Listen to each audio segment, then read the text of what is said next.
that this conception of work as worship at the best can bring you to the mode of goodness, sattva guna.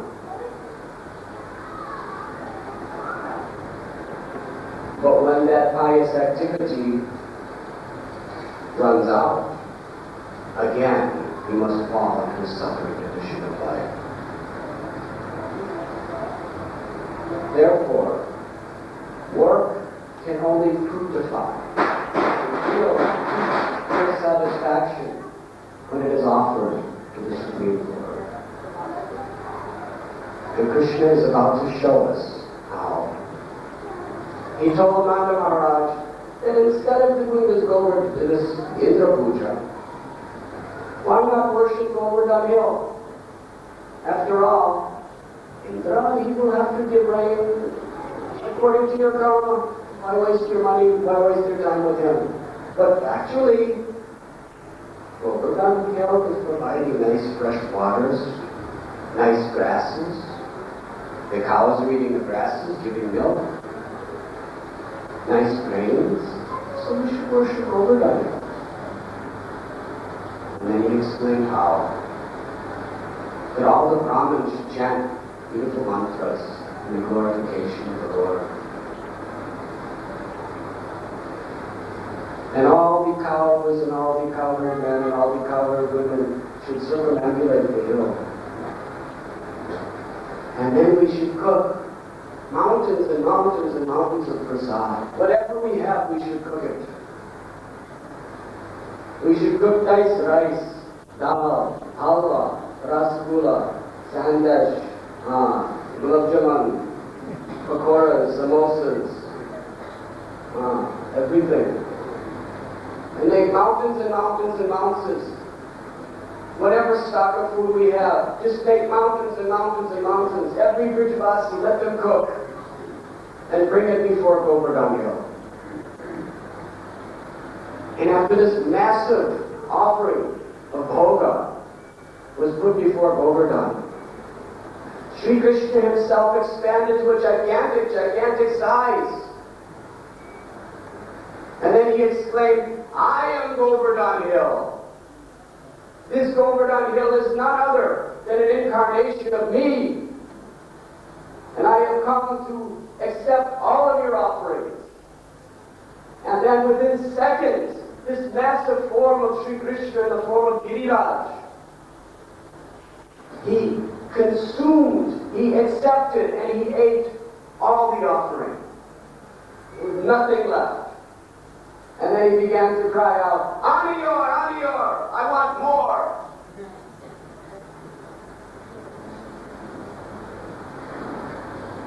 The Vasi said there's nothing left.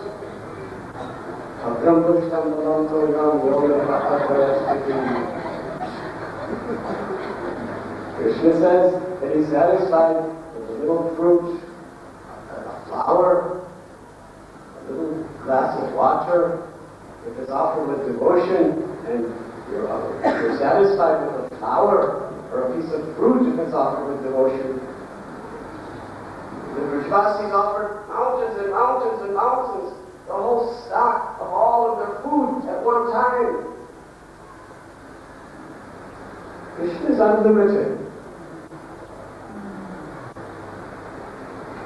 He does not need what we have. But he is so merciful, he is so kind to accept whatever we offer with love. So in this way, Sri Giriraj performed this most miraculous deed of eating all the bhoga, all the food that was prepared for him. And then, Lord Sri Krishna, he expanded himself as Giriraj, but still he maintained his own original form as a little 7-year-old boy. And by his example, to teach us, he personally offered his prostrated obeisances to Govardhan Hill. And all the Brijvasis followed behind and offered obeisances. So from this time on, sometimes people collect a single rock from this Govardhan hill. Lord Chaitanya Mahaprabhu had one little stone this size, and he understood that it is non-different in the body of Krishna. And he worshipped it. And 24 hours a day, this Govardhan Shiva was covered with the tears of Sri Chaitanya Mahaprabhu. Tears of love.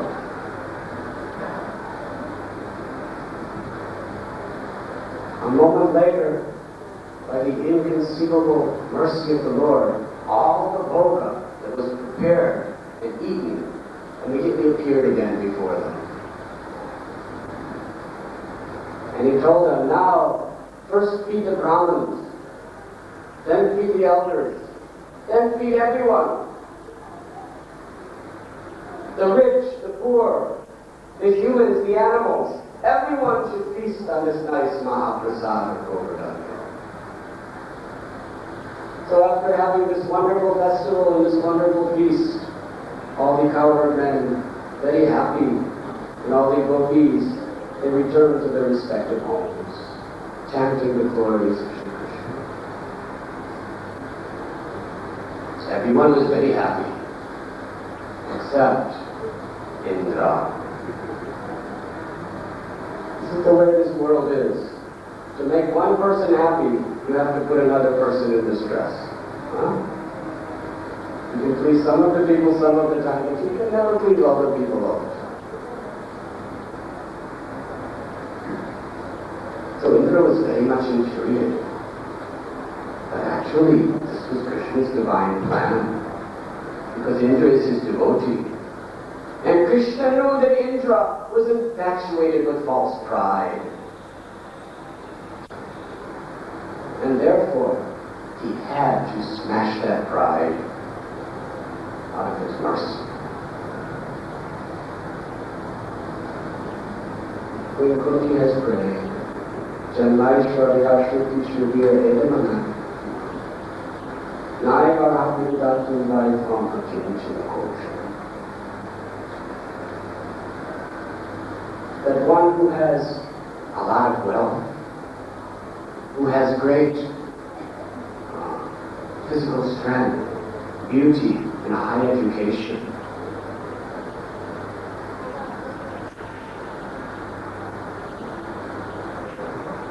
high parentage, such a person is prone to become very, very proud. And that person cannot properly chant the name of God. Pride is the number one worst enemy of a devotee. And Krishna does not tolerate pride. As soon as there is pride in our heart, Krishna has nothing to do with us. Devotional service is based exclusively on one principle, and that is humility. To the degree there is humility in our heart, to that degree what we do is pleasing to Krishna. To the degree we think that we are great, we are intelligent, we are beautiful, we are spiritually advanced, we are coming from high family, to that degree whatever we do is useless in the eyes of God.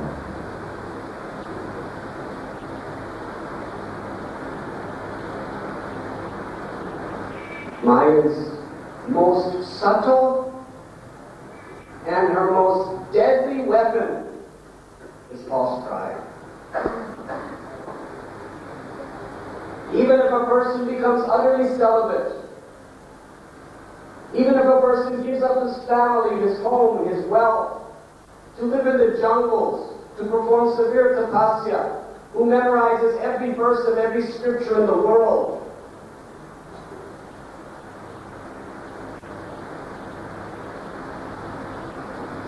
he's waging a great attack against Maya. But how does Maya defeat him? Very simple.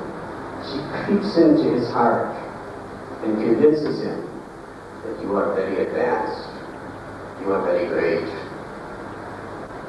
You are a saint. Therefore, a true devotee never considers himself advanced.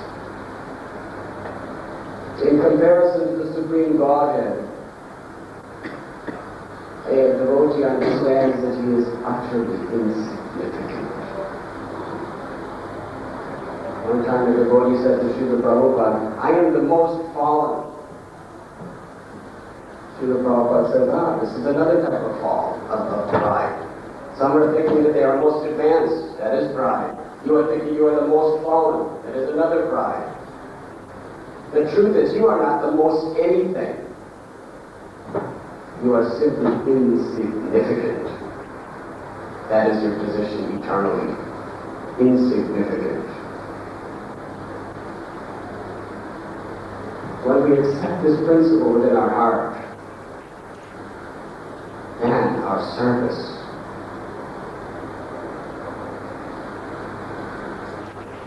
gives the ultimate pleasure to the Lord.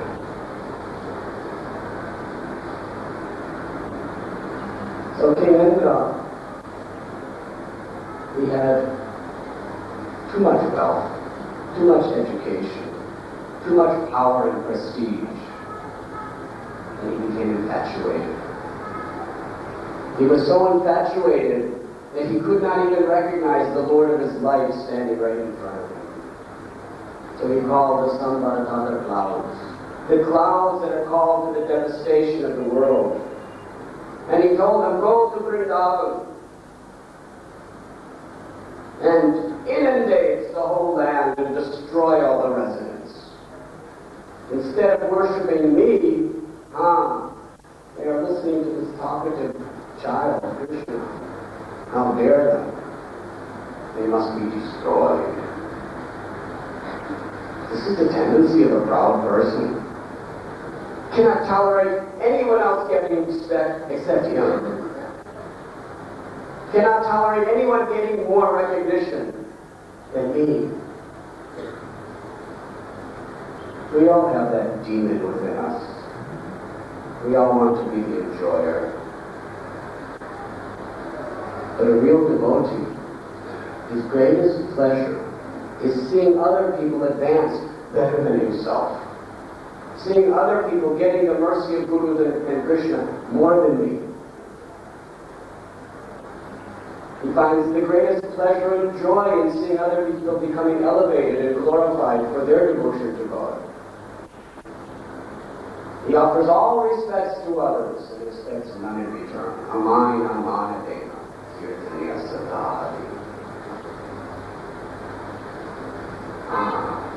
So, King Indra was very outraged with anger. And these clouds came to Vrindavan and he was following behind them on his Ayurvata chariot.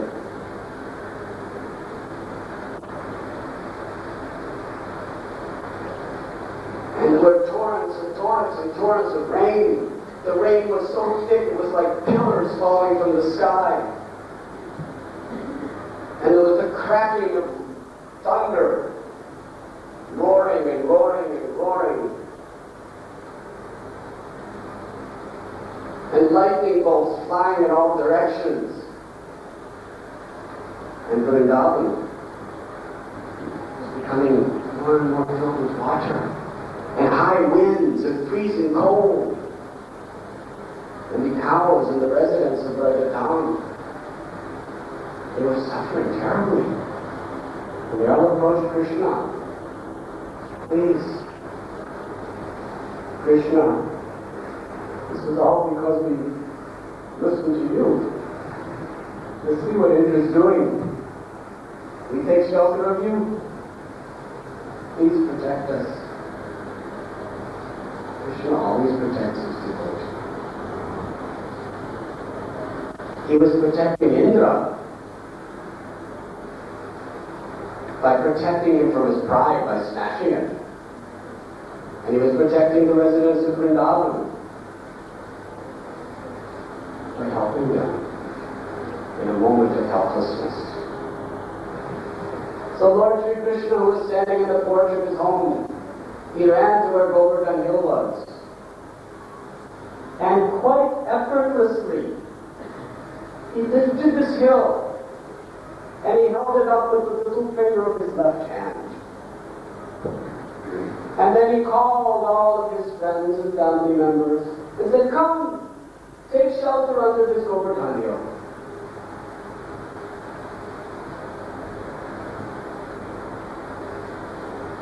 So everyone came running under Govardhan hill. And as they were standing under the glorious mountain, they were all fixed and looking at the beautiful features of Sri Krishna with such love that for 7 days and 7 nights, neither Krishna nor any of his friends even thought of eating or sleeping. Hunger, thirst, fatigue could not touch them, because they were all immersed in this loving reciprocation with one another. After 7 days, one may ask, how is it? From a technical point of view, if all the water is coming up Govardhan hill, then it has to come back in from underneath.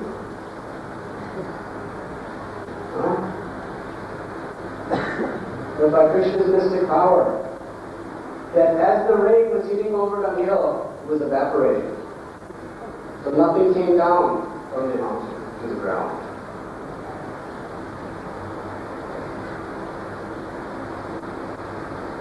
When they also asked the story, asked the question, when Krishna ran to Govardhan hill, he must have gotten very wet. Huh? But as he went from his home to Govardhan hill, by his divine powers, not a drop of rain even touched him.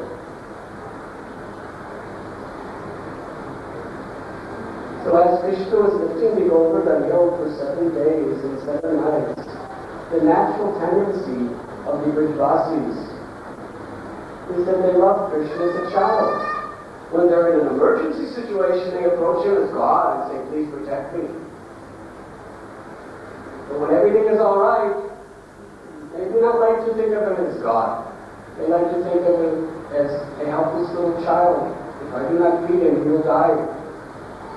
His friends, they play with him, they joke with him. So as they were under Govardhan hill and out of danger, they were all thinking, Krishna, he's just a little child. He cannot be lifting this hill. So they all picked up sticks and started putting it under the hill, holding it, thinking, actually, we are doing it. Krishna was enjoying this wonderful Leela and he was smiling.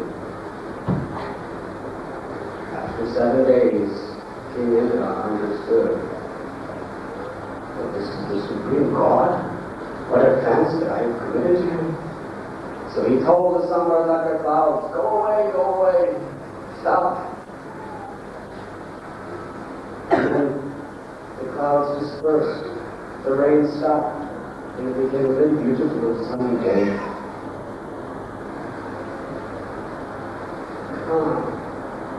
And then Sri Krishna told all of his beloved devotees that now there is no danger. Now you all go back to your homes and enjoy. And then they all went out from Govardhan hill, and Krishna effortlessly placed it back onto the ground. And then his elders, they began to embrace him, and to kiss him, and to engage in all sorts of affectionate expressions of love. And his friends, they began to joke with him, and play with him. And those who were younger than him, they touched his feet. This way, according to everyone's relationship with Krishna, they all expressed their love.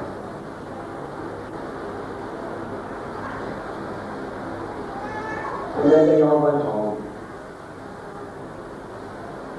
Indra was so humiliated. So Krishna went to a secluded place. And Indra came to that secluded place. And when he got there, the offer was prostrated obeisances, and the golden helmet on his head he placed at the feet of Lord Gopal.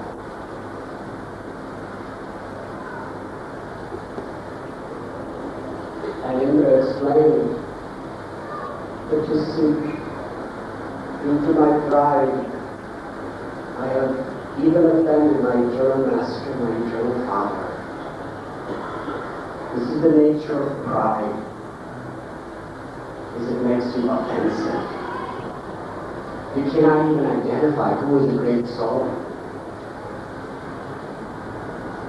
And if you see a great soul, instead of glorifying him, you become envious of him. Therefore, it is said, pride cometh before the fall. Because due to pride, when we become envious and offend great souls, this is the utter destruction of our spiritual life. It is the greatest impediment. So Indra approached Krishna with great humility. My Lord, you are so kind, you are so merciful, that you have protected me from this desire for prestige.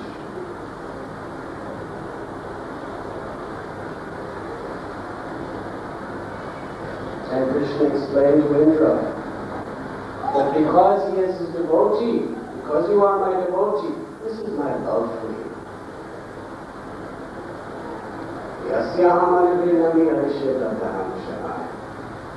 When Krishna shows you his compassion, sometimes he gives you whatever you want. But his supreme compassion is he takes everything away.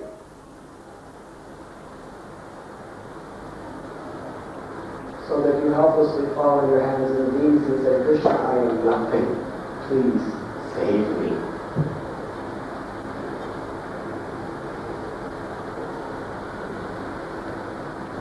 Our pride is like a massive mountain within our heart.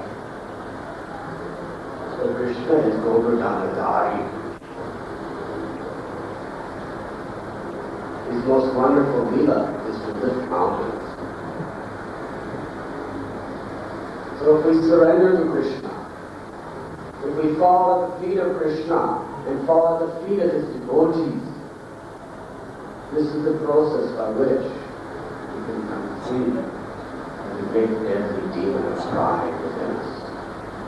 Allow Krishna to lift it.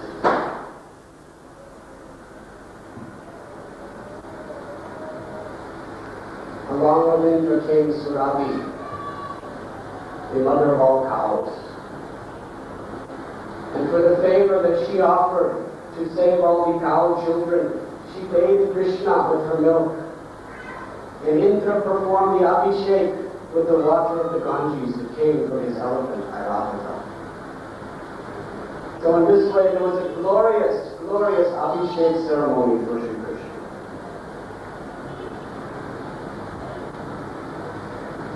Therefore, on Govardhan Puja, it is most auspicious to celebrate with a sacred abhishek.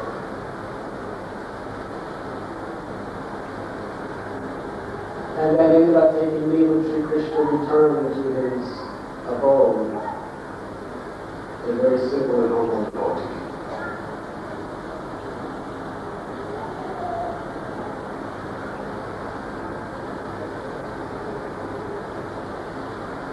So,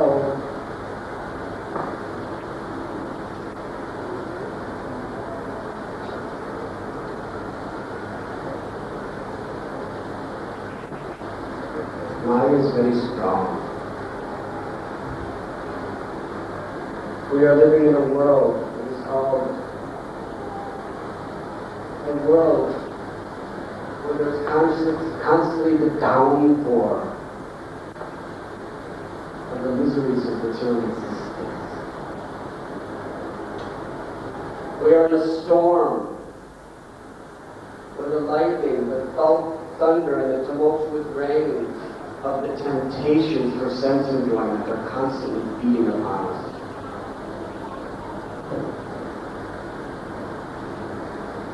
This material world is a storm. Therefore, Krishna has exhibited how we can gain refuge. He is Giridhari. He is the protector.